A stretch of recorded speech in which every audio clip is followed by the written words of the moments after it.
முதலீடு பற்றி வழிகாட்டுதலுக்கு investment ideas for beginners தொடர் ஆலிஸ் ப்ளூ யூடியூப் சேனலில். நாணய விகடன் சேனல் நேயர்களுக்கு அன்பார்ந்த வணக்கங்கள். இது வரைக்கும் நம்மளுக்குன்னு ஒரு போர்ட்ஃபோலியோ எப்படி கிரியேட் பண்றதுக்கு, அதுக்கு என்னென்ன அசெட் கிளாஸஸ் எடுக்கலாம், அப்புறமா இன்சூரன்ஸ் பத்தி, டாக்ஸ் பத்தி, லோன்ஸ் பத்தி அப்படி எல்லாம் பார்த்துட்டே வந்தோம். நம்மளோட தொடரோட கடைசியை நம்ம நெருங்கிட்டோம். இப்போ முக்கியமாக நம்ம பார்க்க வேண்டியது ஒன்று இருக்கு. என்ன அப்படின்னா, நம்மளுடைய ரிட்டையர்மெண்ட். நம்ம எப்படி நம்மளுடைய ரிட்டையர்மெண்ட்டை ஹேண்டில் பண்ண போகிறோம் அப்படிங்கிறது ரொம்ப ஒரு முக்கியமான விஷயம். ரிட்டையர்மெண்ட்டுன்னு நினச்ச உடனே நம்மளுக்கு ரெண்டு விதமான உணர்வுகள் வரும். ஒன்று அப்பாடா இத்தனை வருஷம் ஓடி ஓடி உழைச்சதெல்லாம் போதும், இதுக்கப்புறமா அது கொஞ்சம் நிதானமாக எழுந்திருச்சு ஒரு வாக் போய் கோவிலுக்கு போய் நல்ல காய்கறி எல்லாம் புறக்கி சமைச்சு சாப்பிட்டு நிம்மதியாக தூங்கி சாயங்காலம் ஆனால் கோவில், அரட்டை, டிவி இந்த மாதிரி சந்தோஷமாக இருக்க போகிறோம் அப்படின்னு நினைக்கும் போது ஒரு சந்தோஷம் வரத்தான் செய்யும். ஆனால் அதே சமயத்தில் கூடவே ஒரு பயம் வர்றதையும் நம்ம தடுக்கவே முடியாது. ஏன்னா இத்தனை வருஷம் டான்னு மாதம் பிறந்த அக்கௌண்ட்டுக்கு வந்துட்டு இருந்த சம்பளம் இனிமேல் வரப்போகிறது இல்லை. அதனால இதை பற்றின டென்ஷன் எல்லாருக்குமே இருக்குது. நம்ம கொஞ்சம் சீக்கிரமாகவே அதை பற்றி திட்டமிட ஆரம்பித்தோன்னா நம்மளுக்கு அந்த டென்ஷன் கம்மி ஆகிடும். இந்த காலத்தில் 28 வயசு இளம் தலைமுறை கூட ரிட்டையர்மெண்ட் பற்றி பிளான் பண்ணுறாங்க அப்படிங்கிறது ஒரு ரொம்ப நல்ல ஹெல்த்தியான விஷயம். ஸோ நம்ம எப்படி பிளான் பண்ணி நம்மளுடைய ரிட்டையர்மெண்ட்டை ஈஸியாக ஹேண்டில் பண்ணுற மாதிரி பண்ணலாம் அப்படிங்கிறத நம்ம இந்த சாப்டரில் பார்க்கலாம். ஆல்மோஸ்ட் நம்ம ரிட்டையர்மெண்ட் நெருங்கும் போதே நம்மளுடைய முக்கியமான மைல்ஸ்டோன்ஸ்லாம் கிராஸ் பண்ணியிருப்போம். பிள்ளைங்களுக்கு திருமணம் பண்ணியிருப்போம், மேல் படிப்பு முடிஞ்சிருக்கும், இல்லைன்னா அட்லீஸ்ட் நம்ம அதுக்கு தயாராக இருப்போம், ஒரு வீடு கட்டியிருப்போம். ஸோ இந்த மாதிரி முக்கியமான மைல்ஸ்டோன்ஸ்லாம் கிராஸ் பண்ணியிருப்போம், இல்லை கிராஸ் பண்ணுறதுக்கு ரெடியாக இருப்போம். நம்மளுடைய ரிட்டையர்மெண்ட்டு கூட நம்ம கிட்ட ஓரளவு பிளான் பண்ணி சேர்த்து வச்சு தான் இருப்போம். இன்னும் ஒரு சின்ன ஒரு லெங்க்த்து தான் பாக்கி இருக்குது, அதை நம்ம கடக்க வேண்டிய அவசியம் இருக்குது. எவ்வளவு சீக்கிரமா நம்ம ரிட்டையர்மெண்ட் பத்தி திட்டமிடுறோமோ அவ்வளவுக்கு அவ்வளவு நல்லது. அதனால்தான் கவர்மெண்ட்டே நம்ம வேலைக்கு சேர்ந்த உடனே நம்மளுக்கு ஒரு பிஎஃப் இல்லைன்னா ஒரு என்பிஎஸ் இந்த மாதிரி திட்டங்களை சேரபடி நம்மளை கம்பல் பண்றாங்க. வெறும் ப்ராவிடென்ட் ஃபண்ட் திட்டம் மாத்திரம் இல்லாம வாலண்டரி ப்ராவிடென்ட் ஃபண்டுன்னு ஒன்று இருக்கு. அதுல என்ன அட்வான்டேஜ்னு பாத்தீங்கன்னா, நம்மளுடைய பேசிக் பிளஸ் டிஏல 100% வரைக்கும் கூட நம்ம வாலண்டரி பிஎஃப்ல சேர்க்க முடியும். அதே மாதிரிதான் public provident fund. Self employed people மாத்திரம் இல்லாமல் யார் வேணால் அந்த பப்ளிக் ப்ராவிடென்ட் ஃபண்டில் சேர்ந்து வருஷத்துக்கு 1.5 lakhs வரைக்கும் நம்ம இன்வெஸ்ட் பண்ணி சேவிங்ஸ் பண்ண முடியும். இந்த 3 திட்டங்கள்லையுமே என்ன அட்வான்டேஜ் அப்படின்னு பார்த்தீங்கன்னா, எக்ஸம்ட் அப்படிம்பாங்க, உச்சபட்ச டாக்ஸ் எக்ஸம்ஷன். ஸோ அது நம்ம உள்ள பணம் செலுத்தும் போதும் நம்மளுக்கு அதுக்கு வரி சலுகை கிடைக்குது. அதுலேருந்து வரக்கூடிய வட்டிக்கும் நம்மளுக்கு வரி சலுகை இருக்குது. அதே மாதிரி நம்மளுக்கு கடைசியில் மொத்தமாக பணம் வரும்போது அதுக்கும் நம்மளுக்கு வரி சலுகை இருக்குது. அதனால இந்த 3மே நம்ம ஓய்வு காலத்துக்காக திட்டப்படும் போது நம்மளுடைய போர்ட்ஃபோலியோவில் கண்டிப்பாக இந்த 3ஐயும் சேர்த்துக்கிறது ரொம்பவே முக்கியம். இந்த பணம் நம்மளுக்கு மொத்தமாக லம்சமாக வெளியே வரும்போது என்ன பண்ணலாம் அப்படின்னா, அதுக்கும் கவர்மெண்ட்டே வழி வச்சிருக்காங்க. எல்ஐசியில் வயபந்தன யோஜனா அப்படின்னு ஒன்று, சீனியர் சிட்டிசன் சேவிங் ஸ்கீம் இருந்து போஸ்ட் ஆஃபீஸில். இது ரெண்டுமே பார்த்தீங்கன்னா தலைக்கு 15 லட்சம் ரூபாய் வரைக்கும் நம்ம இன்வெஸ்ட் பண்ணலாம். எல்ஐசி வயவந்தன யோஜனா 7 வருஷம், நம்மளோட சீனியர் சிட்டிசன் சேவிங் ஸ்கீம் 5 வருஷம். ஸோ நம்ம இது ரெண்டுலையுமே இன்வெஸ்ட் பண்ணி ஹஸ்பண்ட் ஒய்ஃப் 2 பேர் சீனியர் சிட்டிசன்ஸ் ஆகிட்டு இன்வெஸ்ட் பண்ணாங்கன்னா ஒரு ஸ்கீம்லையும் 30 lakhs இன்வெஸ்ட் பண்ண முடியும். So 30 + 30 60 lakhs will be taken care of. அதுக்கப்புறமும் பணம் இருந்தது அப்படின்னா ஆர்பிஐ கொடுக்குற ஃப்ளோட்டிங் ரேட் பாண்ட்ஸை நம்ம போட முடியும். இது எல்லாமே நம்மளுக்கு முழு பாதுகாப்பு தரக்கூடிய ஸ்கீம்ஸ். நம்மளோட பணம், கஷ்டப்பட்டு சம்பாதிச்ச பணம், இத்தனை வருஷமா சேர்த்து வச்ச பணம் நல்லபடியாக நம்மளுக்கு உதவுறதுக்கு முழு பாதுகாப்பும் இந்த 3 ஸ்கீம்ஸ்லையுமே நம்மளுக்கு கிடைக்கும். அது தவிர பொதுவாக நம்ம என்ன பண்ணுவோம், ஒரு பேங்க்ல போட்டு எஃப்டியா போட்டு மாச வருமானம், இல்லை ஒரு மியூச்சுவல் ஃபண்ட்ல போட்டு ஒரு மாச வருமானம் எடுத்து நம்ம குடும்பத்தை ரன் பண்ண ட்ரை பண்ணுவோம். வாரன் பஃபெட், நம்ம அடிக்கடி வாரன் பஃபெட் பத்தி பேசுறோம். வாரன் பஃபெட் இந்த மாதிரி ஒரு மாடலை ஃபாலோ பண்றவங்களை பத்தி ரொம்பவே கவலை தெரிவிக்கிறாரு.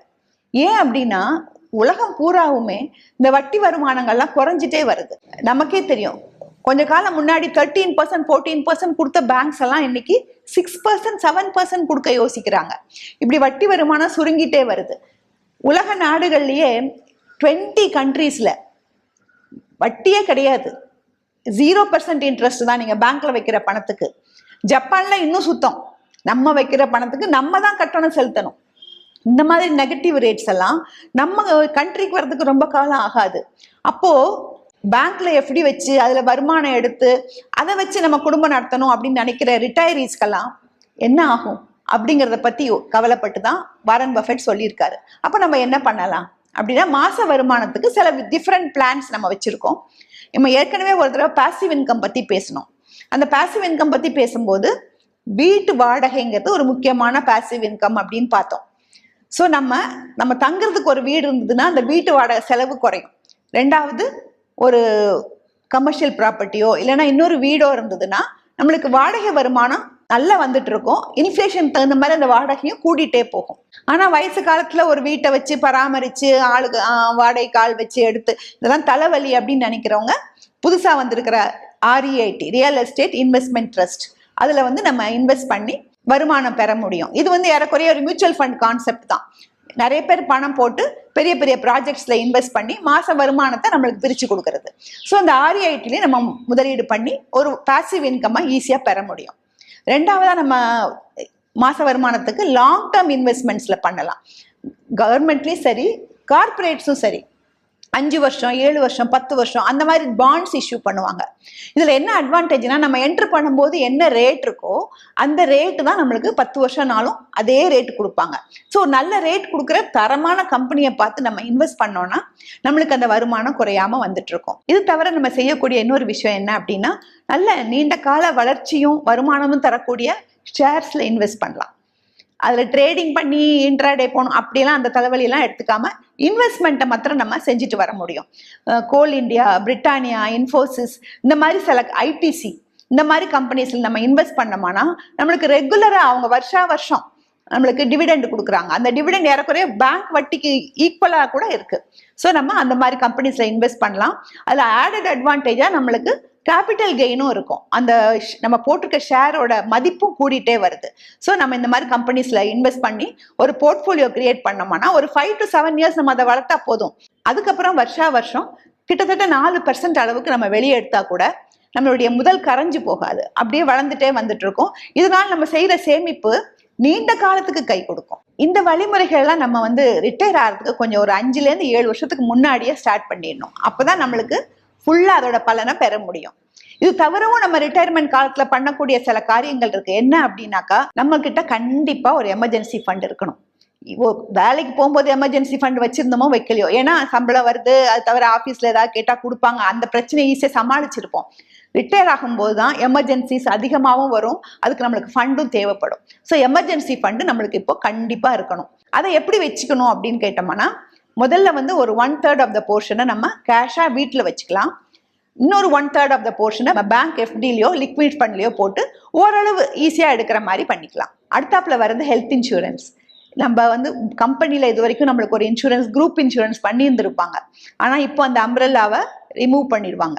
ஸோ நம்மளுக்கு no more health insurance from the company. அப்போ நம்மளோட ஓன் ஹெல்த் இன்சூரன்ஸ் பாலிசி தான் நம்மளுக்கு உதவும்.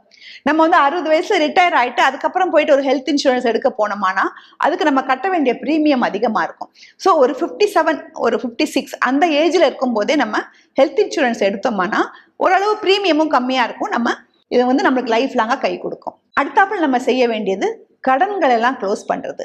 ஒரு 4-5 கடன் இருக்கும். ஒரு வெஹிக்கிள் லோன், ஒரு ஜுவல் லோன், ஒரு PF லோன், இந்த மாதிரி கடன்கள் இருக்கும்போது நம்ம ரிட்டையர்மெண்ட் ஆகிட்டு அந்த லம்சம் எடுத்து அந்த கடனை க்ளோஸ் பண்ணோம்னா நம்மளுக்கு வரக்கூடிய மாச வருமானம் குறைஞ்சிரும். அதனால ரிட்டையர் ஆகிறதுக்கு கொஞ்சம் வருஷம் முன்னாடியே கொஞ்சம் பிளான் பண்ணி நம்ம EMI எல்லாம் அதிகப்படுத்தி அந்த கடன்கள் எல்லாம் க்ளோஸ் பண்றத ஒரு வேலையா எடுத்து செஞ்சுதான் ஆகணும். வீட்டு கடனை நம்ம க்ளோஸ் பண்ண வேண்டிய அவசியம் இல்லை. ஏன்னா வீட்டு கடன் போது உங்களுக்கு வட்டி விகிதமும் கம்மியா இருக்கு, உங்களுக்கு வரி சலுகையும் கிடைக்குது. அதனால வீட்டு கடன் மாத்திரம் நம்ம க்ளோஸ் பண்ண வேண்டாம். மற்ற கடன்களை எல்லாம் ரிட்டையர் ஆகிறதுக்கு முன்னாடி க்ளோஸ் பண்றது நல்லது. அடுத்ததா நம்ம செய்ய வேண்டியது என்ன அப்படின்னா, நம்ம கிட்ட 4-5 பேங்க்ல அக்கௌண்ட், 4-5 மியூச்சுவல் ஃபண்ட்ஸ், ஒரு 4-5 கிரெடிட் கார்டு, இந்த மாதிரி நிறைய விஷயங்களை வச்சு ஜகிள் பண்ணியிருப்போம். இதெல்லாம் நம்மளுக்கு கொஞ்சம் கன்ஃபியூஷன் ஜாஸ்தியாகிறதுக்கு தான் வழியா இருக்கும். ஸோ கூடி வரைக்கும் கன்சால்டேட் பண்ணிட்டு ஒரு 2 பேங்க்ல அக்கௌண்ட்டு, 2 மியூச்சுவல் ஃபண்டு, ஒரு கிரெடிட் கார்டு, அந்த மாதிரி வச்சு ஹேண்டில் பண்றது நம்மளுக்கு என்னைக்குமே ஈஸியா இருக்கும். அதனால நம்ம அவசரமா ஒன்றை க்ளோஸ் பண்ணி ஒன்றுல போடுறது அப்படி இல்லாம ஒரு டைம் பார்த்து பொறுமையா எல்லாத்தையும் கன்சால்டேட் பண்ணி சுருக்கிறது என்னைக்குமே நல்லது. 60 வயசுக்கு அப்புறம் ரிட்டையர் ஆகித்தான் ஆகணும்னு எந்த அவசியமும் இல்லை. நம்மளுடைய ஹெல்த் நல்லா இருந்து நம்மளால ஒரு செய்ய முடியுன்ற தைரியம் இருந்துச்சுன்னா அதுக்கப்புறமும் நம்ம ஒரு சின்ன நம்மளுடைய பேஷனை நம்ம ஃபாலோ பண்ண முடியும். நிறைய பேர் ஒரு சின்ன கடை ஆரம்பிச்சு பிஸ்னஸ் பண்றாங்க, இல்லைன்னா கன்சல்டிங் தங்களுடைய ஆஃபீஸ்ல தங்களுடைய எக்ஸ்பீரியன்ஸே முதலா வச்சு ஒரு கன்சல்டிங் பிஸ்னஸ் ஆரம்பிக்கிறாங்க. இன்னும் நிறைய வழிகள்ல இந்த மாதிரி ரிட்டையர் ஆனவங்க தங்களுக்கு அனாவசிய செலவுகளை குறைக்கிறத பாக்குறோம். நிறைய பேர் மெட்ரோல இருந்தா செலவு அதிகம் அப்படின்னு சொல்லிட்டு சின்ன ஊர்களுக்கு போயிடுறாங்க. இல்லைன்னா தங்களுடைய சொந்த கார் வேண்டியதில்ல, டெய்லி நம்ம போயிட்டு வர போறது இல்ல, ஓலா ஊபர் யூஸ் பண்ணிக்கலாம் அப்படின்னு சொல்லிட்டு கூட செலவை குறைக்கிறவங்க இருக்கலாங்க. நம்ம எல்லாருமே கூடிய வரைக்கும் நல்லா சம்பாதிச்சு நம்ம சுத்தி இருக்கிறவங்களுக்கும் உதவி பண்ணி நல்லபடியா ஒரு ஆலமரம் மாதிரி வாழ்ந்துட்டோம். So we all deserve a very good retirement life. அதுக்கு பிளான் பண்ண வேண்டியது நம்ம தான். ஸோ இப்போ நம்ம அதை பத்தி நிறைய பிளான்ஸ் பார்த்தோம். உங்களுக்கு ரிட்டையர் ஆகிறதுக்குன்னு எத்தனை வருஷம் இருக்கு, எவ்வளவு தூரம் பிளான் பண்ணிருக்கீங்க, எவ்வளவு தூரம் உங்க பிளான்லாம் நிறைவேற்றி இருக்கீங்க, இன்னும் என்ன பிளான் பண்ணி செய்யணும்னு நினைக்கிறீங்க, அதை பத்தி திங்க் பண்றதை இந்த வார அசைன்மெண்டா எடுத்துக்கலாம். All the very best. முதலீட்டு உலகிற்கு நீங்கள் புதியவரா? தமிழில் முதலீட்டு பற்றி வழிகாட்டுதலுக்கு இன்வெஸ்ட்மெண்ட் ஐடியாஸ் ஃபார் பிகினர்ஸ் தொடர் ஆலிஸ் ப்ளூ யூடியூப் சேனலில் சப்ஸ்கிரைப் பண்ணுங்க, மறக்காம பாருங்க.